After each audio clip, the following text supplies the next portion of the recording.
Hello, hello. We are here with the Hellbreaker sequence The and Hellbreaker Sequence? the Hellbreaker sequence.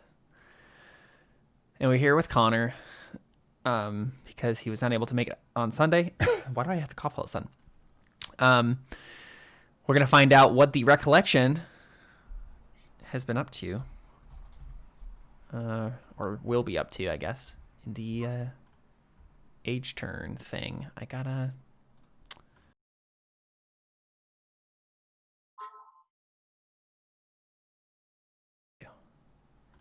That's not what I meant to do.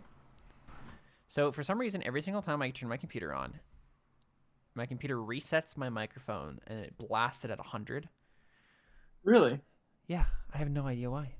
Hmm. So I looked at the stream and I was like, why is my voice peaking? And I was like, oh, yeah. Yeah, so just to give you Literally starts up in about 25 seconds to 30 seconds. And it's like nice. fully like done. Like it's not even like you gotta wait for stuff. It's just like done at that point. Yeah. I'm sure mine would be like that too if I didn't have it set up to one, you have to, type in a password or whatever. And then two, the other computer is the one that has the mouse on it. And so Oh, I have two PCs, so I have to wait for like the network to connect to move the mouse over to the other computer and actually turn right. it on. So, That's but a pretty good excuse for why your I computer's know, not as good as yeah, mine. I thought so. So kind of just to give you a quick recap of like what happened. So, um, did you hear about what Jared did as the Mm, last watch? Okay, so he led a squad of people into Azimuth, the like artificial sun in the sky that the perihelions are controlling. okay. And he to like find out what was wrong basically because it was like freaking out. Um, and they went to the center, and a bunch of stuff happened. Tanner were involved, but what ended Wait, up the happening? sun. I was there for the sun because I was the one who tried to absorb the sun, Oh yeah, okay, you were there for all of that then. Never mind. but I wasn't there for the last session. I don't know anything that happened the last session. Okay, yeah. So yeah, I was trying to You remember. I guys was do like, anything on Friday besides the age turn stuff? it was Sunday, but yeah. Oh, Um, right. I know. We did Josh's last thing. He had the one last thing with Riva, my character from the Hellbreaker sequence. Okay. Remember, she had this magical cloak that is like the sign of the prophet leaders of the Hellbreakers. And she was trying to get it to work for her, but the magic wasn't working. And so Episkiadzos, the New Harmony dude that Josh is controlling, um, convinced her to come to the New Harmony to get help, and they'll help her unlock it.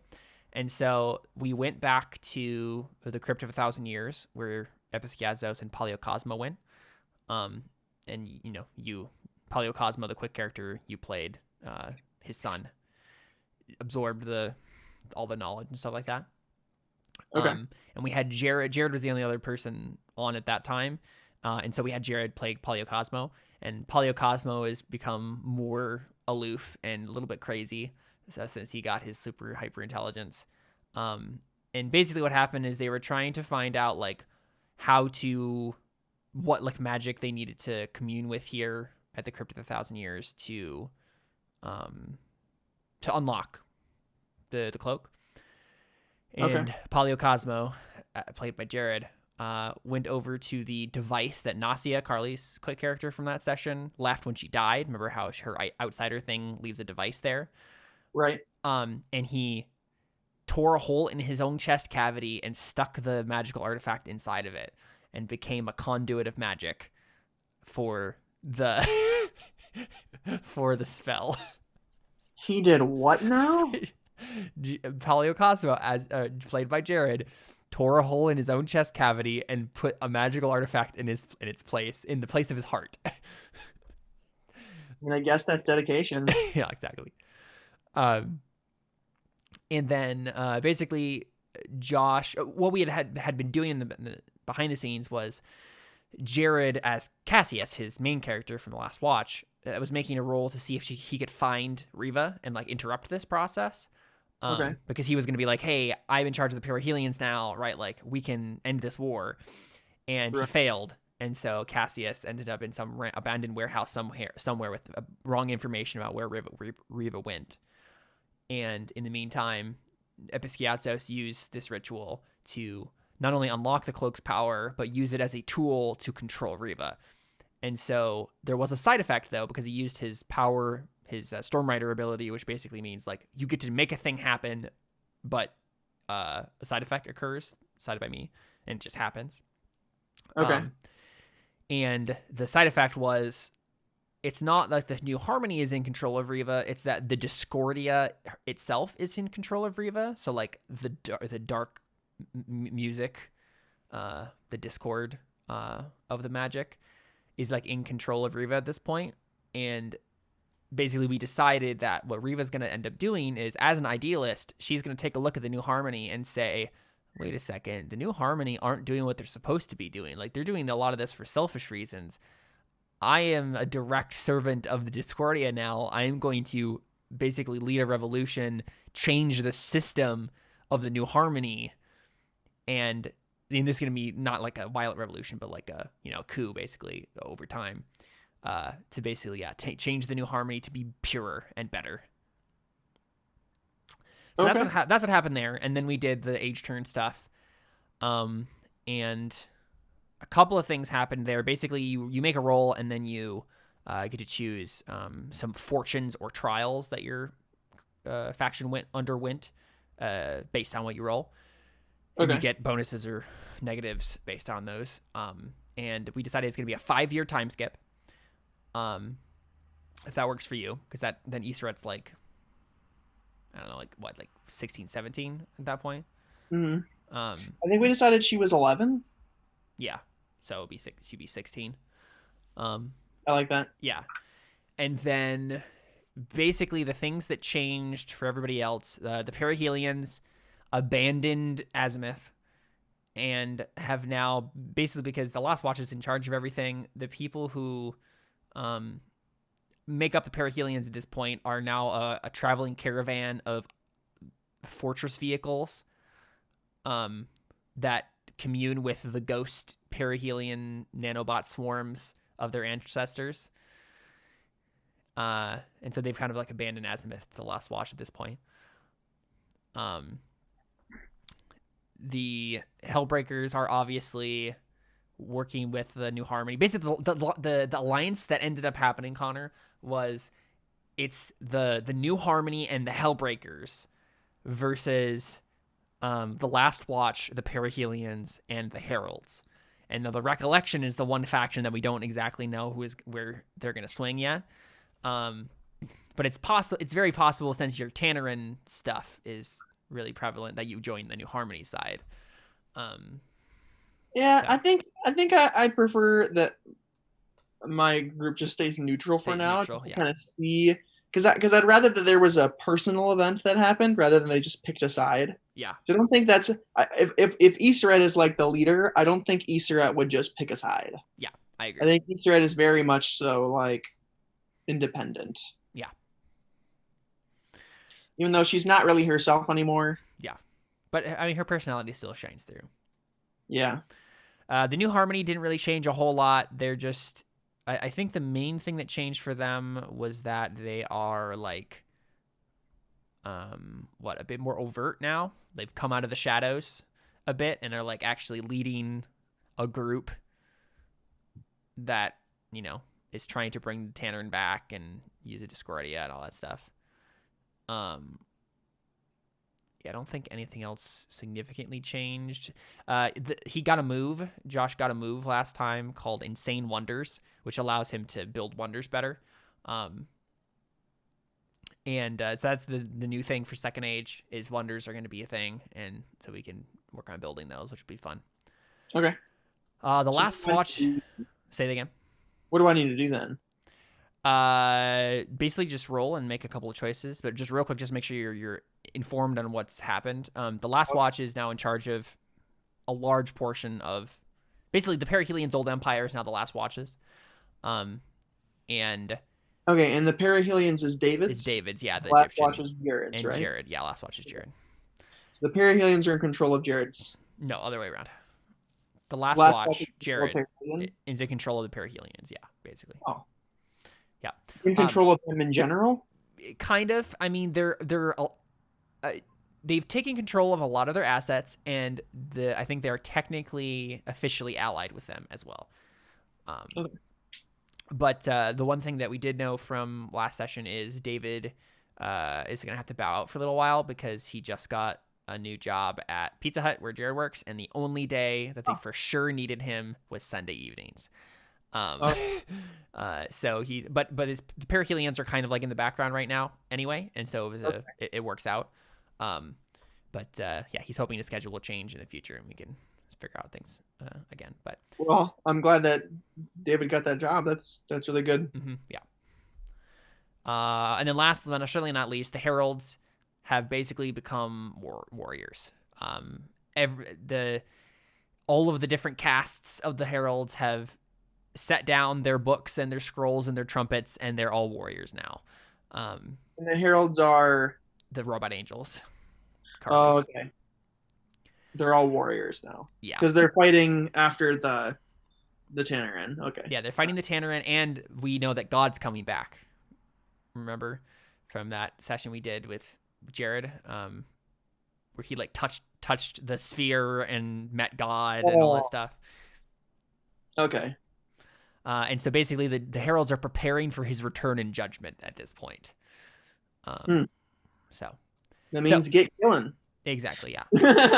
So Carly changed around their assets, their like gear that they get from a herald's trumpet to a scepter of judgment, and from blessed jewelry to ceremonial armor.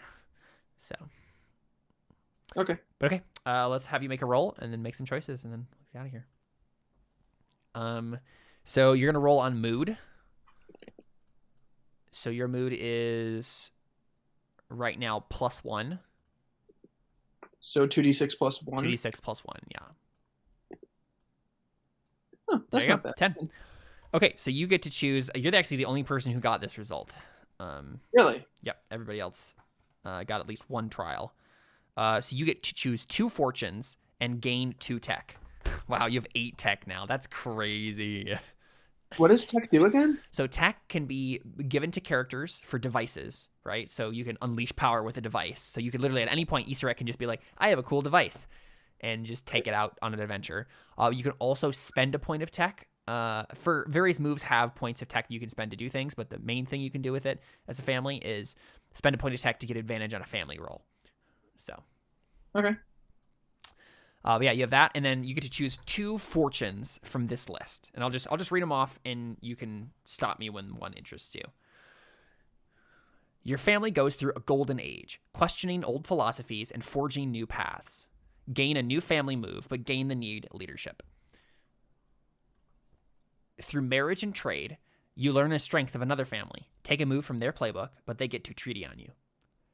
Your family spends its time brokering deals and making friends. If you erase 2 of your surpluses by spending them on gifts and trades, you can gain 3 treaty divided between other families however you wish.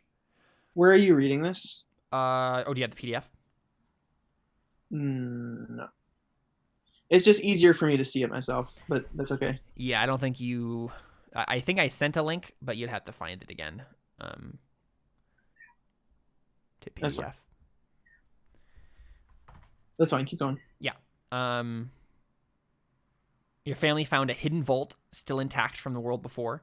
Say what its true treasure was and gain 2 tech from initial scavenging. However, oh my gosh. Yes.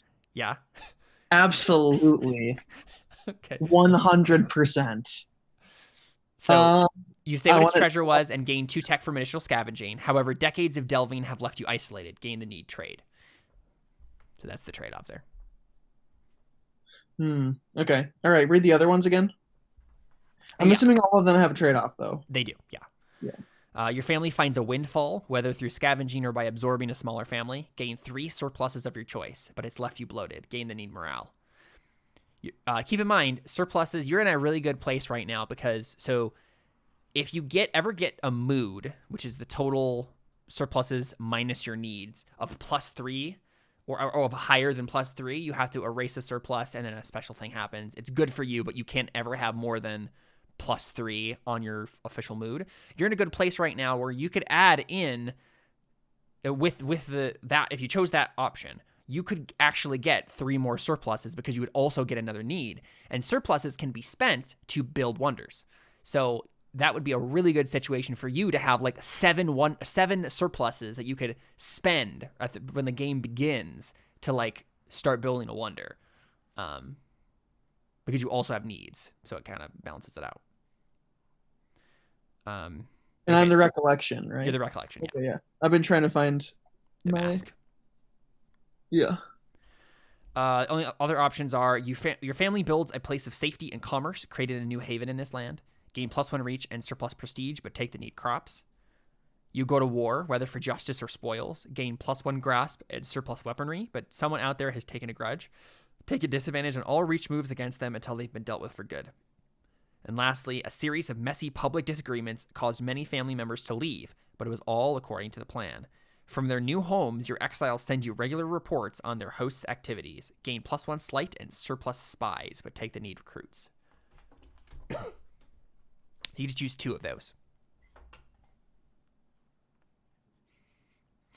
So go through a golden age, learn the strength of another family, spend your time brokering deals and making friends, found a hidden vault still intact from the world before, find a windfall, build a place of safety, go to war, or have a bunch of spies everywhere. I'm honestly thinking the vault and the golden age. Yeah. Because the surpluses, to spend 7 surpluses to what is the process of building a wonder?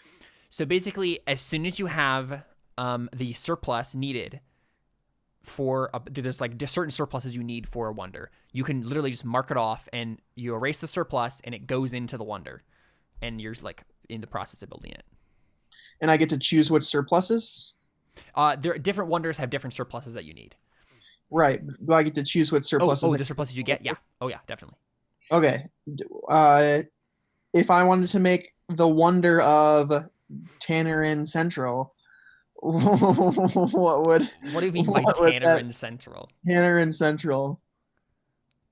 I mean, could I have found in a vault like a gateway to Tannerin or something like that, like an old like gate to hell? Yeah, let me find the wonders here.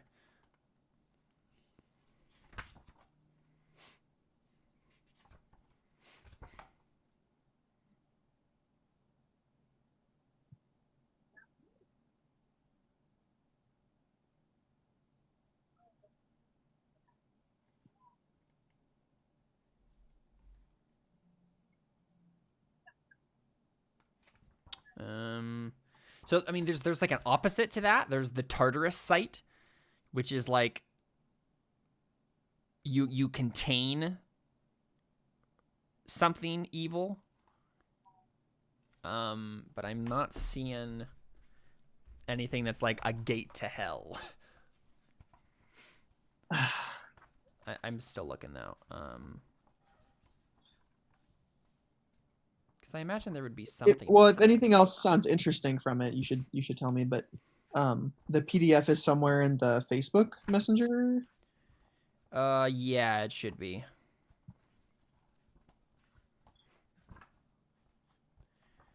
Let's. Can I decide what the surpluses are later? Sure. And then I have time to actually like look through the wonders and whatnot. But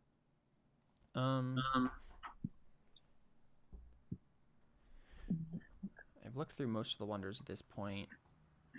Does anything even remotely sound interesting to Tannerin? Ooh,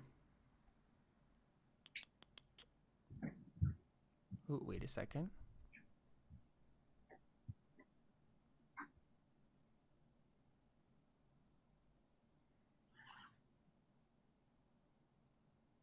Whoa, this is cool. Oh, okay. This might be something. Okay, one of the wonders is called the Aerie, Aerie.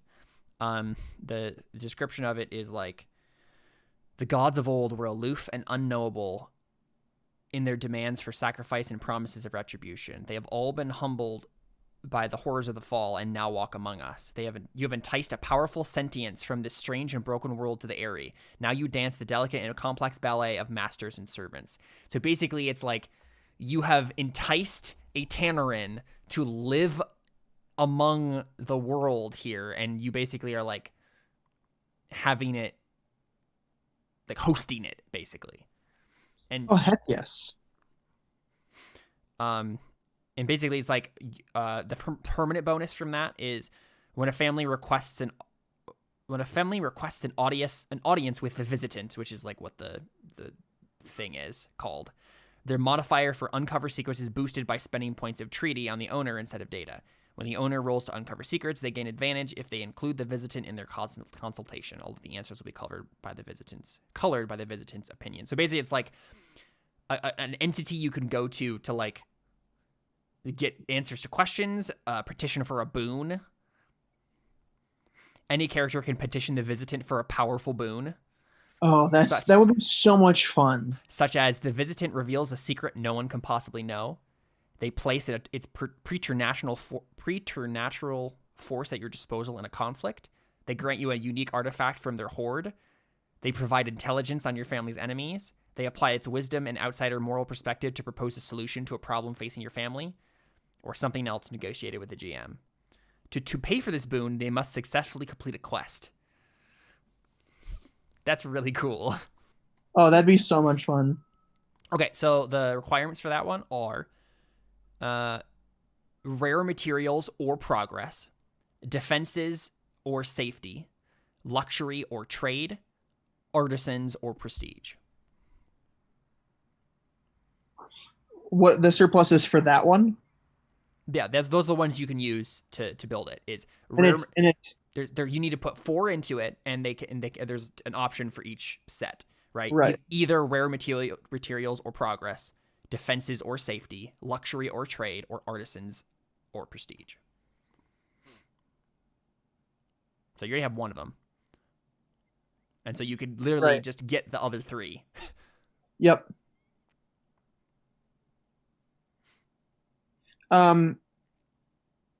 Yeah, I don't know what would make the most sense between all of them, but we'll just choose one of each: rare materials or progress. I mean, rare materials would make sense because there's some sort of like weird art. We know that the New Harmony uses like magical foci made out of weird materials. Okay, so that makes sense then. Defenses or safety? I mean, pretty similar. Basically the same thing. I would say probably safety over defenses, because defenses is like specifically like military defenses rather than just a situation of safety. Yeah. And then you probably have to choose. Wait, what are the?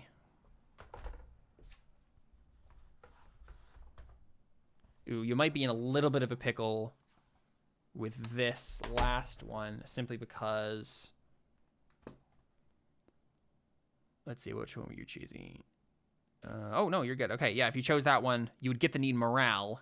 So then you would get the surplus trade, because you already have a need for luxury. So if you got that, it would just cancel out your need for luxury and wouldn't actually give you a surplus. So say that again. So the last option, right, is luxury or trade, but you already have a need for luxury. So you'd want to choose a surplus of trade, because if you chose the surplus luxury, they would just cancel out your need. Right. So you want to do those 3? Yeah, that sounds Perfect. good. That's really cool. Okay, so you have rare materials, safety. Man, the Recollection is just in a really good place right now. Mm-hmm. And then I fully expect to die soon. And then you get the need for morale. Wow, you have a messy faction right now. Yep. Okay, and then you find a windfall, whether through scavenging or by absorbing a smaller family. What actually gave you those 3 surpluses, like narratively? You don't want trade, Kib. No, you don't want luxury, because you already had luxury as a need. Oh. Right, because the idea is if you chose luxury as your surplus, it would just cancel out your luxury need, and you would have nothing. Well, I don't want to get the safe then or whatever, because that would cancel out. Yes, you don't want to. Yeah, you don't want to choose that one. Okay, all right. So how did I narratively get trade, rare materials, and safety? Yes. Well, it's literally just the influence of the Tannerin. Like they're all on your side now. Yes. Yeah. I would say yes to all, just to all three. Yeah. I don't necessarily know exactly how trade and rare materials would work, but safety 100%. Oh yeah, 100%. Yeah. But I'd imagine trade and rare materials. It's literally from the New Harmony, right? You're just trading with the New Harmony now because you're like, yeah, we're both serving Tannerin stuff. Let's just trade. Yeah, I guess that makes sense. Right, and then they give you some rare materials. Yeah. And then did you say your family will goes through a golden age, questioning old philosophies and forging new paths? Is that what you wanted? What? Was the other one you were interested in? Your family goes through a golden age, questioning old philosophies and forging new paths. Well, that was the one that I just chose, wasn't it? No. You chose your family finds a windfall, whether through scavenging or by absorbing a smaller family. I thought that was the golden age one. No. Okay, I'm confused. All right, read them again then. So the one you chose was the windfall one. What? What is? Oh, sorry. Go ahead. The other one you were looking at was your family found a hidden vault still intact from the world before. Say what its true treasure was and gain 2 tech from initial scavenging. However, decades of delving have left you isolated. Gain the need trade. Yeah, don't want trade. Yeah. Your family goes through a golden age, questioning old philosophies and forging new paths. Gain a new family move, but gain the need leadership.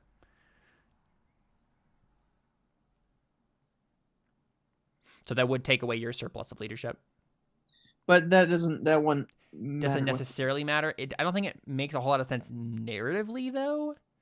No. I feel like you would only gain more leadership from Iseret's control of the faction. Especially after making a wonder. Yeah. Well, actually, no, that would make sense, actually, Caleb. If I had the wonder of the Tannerin sitting atop his palace or whatever. That's fair. It's like, who's really the leader now? Yeah. Sure. It's like a fear-based, but I don't really want the Golden Age one because it gives me what? A new family move. And what do those do? You have 3 options from your family moves here that you haven't chosen yet. Whenever someone falls to excesses, they come to you with their needs. If another family triggers flush with resources or fall. Wait, I haven't even chosen all my family moves yet? No. You chose 2. You get to choose 2 at the beginning, and then some of these age turn things give you new moves. Oh. Yep. So you do one layer, like when someone falls into excesses, they come to you for their needs. The majesty of their way of life draws people like moths to the flame.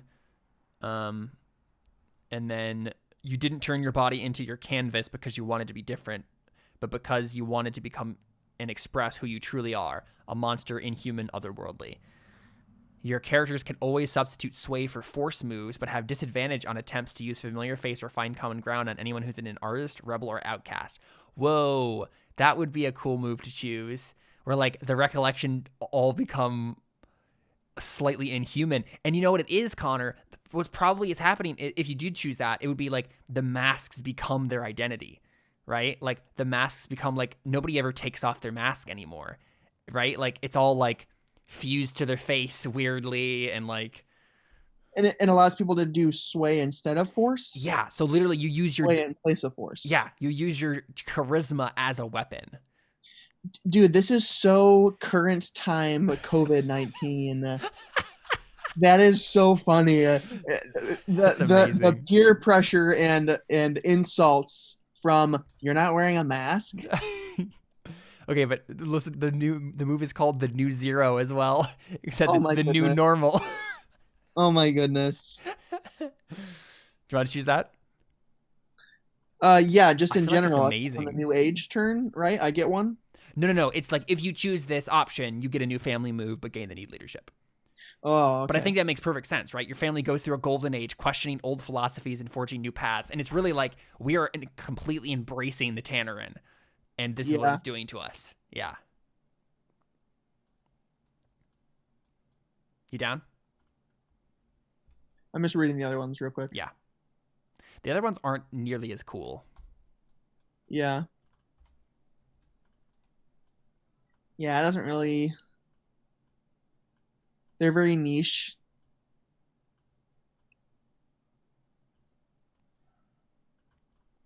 But yeah, we can start the next age with you building this wonder, basically. Yeah, that's what I would assume. Since that, I think I mean I don't know what the other people chose necessarily besides what you told me. None of them would be able to build a wonder right away. So Well, no, but I don't know if what other people chose for like their fortunes or whatever, or trials. But unless what you explained to me was the result of them choosing those things. in a lot of ways, yeah. Okay. Like the last watch chose one that was like, we create a haven for people of safety, and we also saved people from a threat. So the last watch is kind of like the de facto emperors right now of the region, taking over the perihelions. The New Harmony is starting a more out in the front cult. There's a bit of a shadow war that's slowly escalating into an actual war happening between the two factions, the two alliances. Right. The Hellbreakers are basically declaring full-on vengeance against the perihelions and anyone like them, and they're going to kill them on sight, sort of a thing. A bunch of the Hellbreakers went to the Last Watch. The ones that still liked God. But the rest of them are, with the New Harmony now.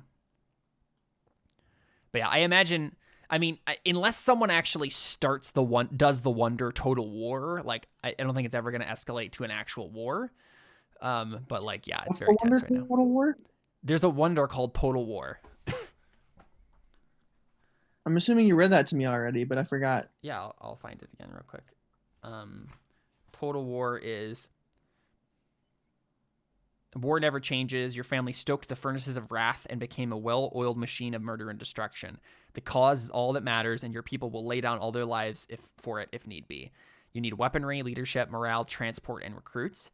And permanent bonus, the war leaves behind a bastion, monument, or demilitarized zone. Whoever controls it gets +1 to grasp. And then I believe everyone rolls mood on this and has to choose trials and fortunes based on what happened in the war. Dang. Yeah.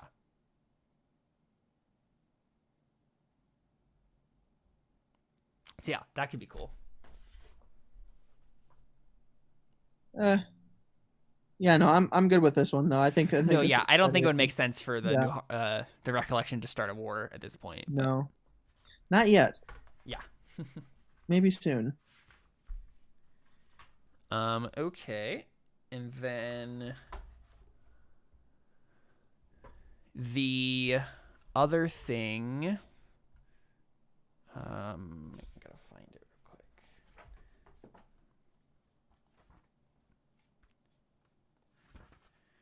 quick. You can change your doctrine, lifestyle, assets, and tradition options as desired. So if you want to take a look at your family playbook again, any of this stuff can change. So let's just go one at a time. So traditions, right? Are you still ephemeral beings who cling to fleshy husks? I mean, I think so. Yeah. Do you still have silks and alabaster masks? Yeah. Are you still governed by seers that interpret portents hidden in lyrics and videos from the before? Maybe not so much anymore. Say that again.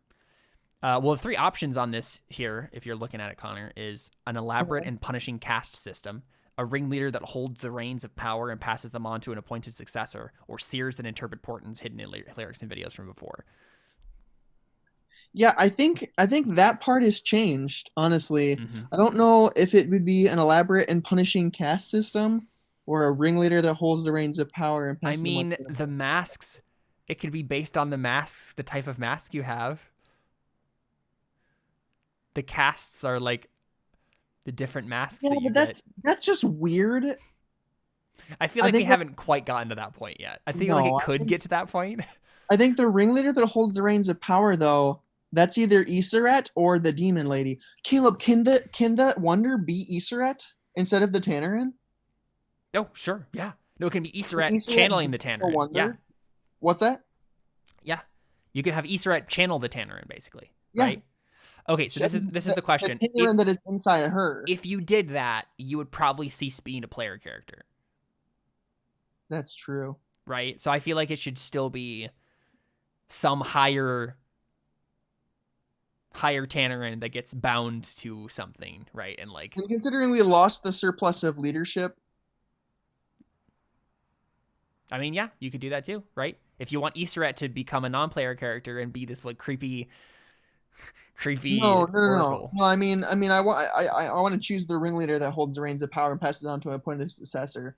I think that makes more sense. As the Tannerin is that right now. Yes. Okay. That makes sense.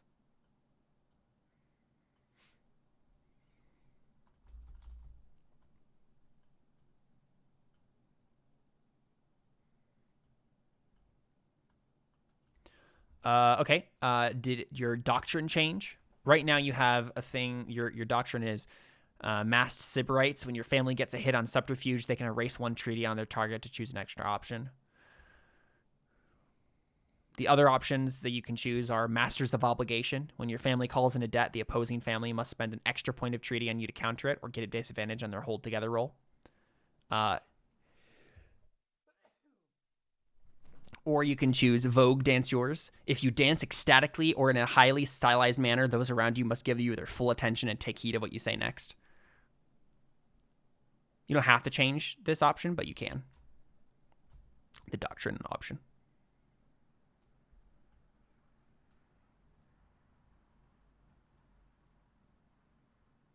No, I think I'll keep that one. Okay. Do you want to change your lifestyle? Are you still settled? Yeah, we're still settled, I think. Okay. Jared did actually become flush with resources once. So you get a treaty on him. Okay, cool. I just realized that. If that's the last thing, I do have to go. No, just real quick. I know you're... do you want to change any of the assets? What are the assets?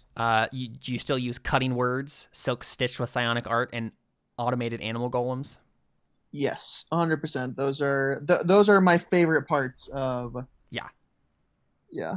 Okay, and then the name a new custom you developed to remember this age, just like a quick like cultural thing. Like what's something that they do now that because of the age that they were in. Yeah. I would say probably like just like the worship of Tannerin, probably. Right. Yeah, the direct worship of Tannerin. People creating temples and whatnot, and like people bowing down, like in the Book of Daniel, to Asherah the poles wonder and stuff. of Tannerin. Yeah. Okay. And the very last thing is add one new threat, opportunity, or faction to the map.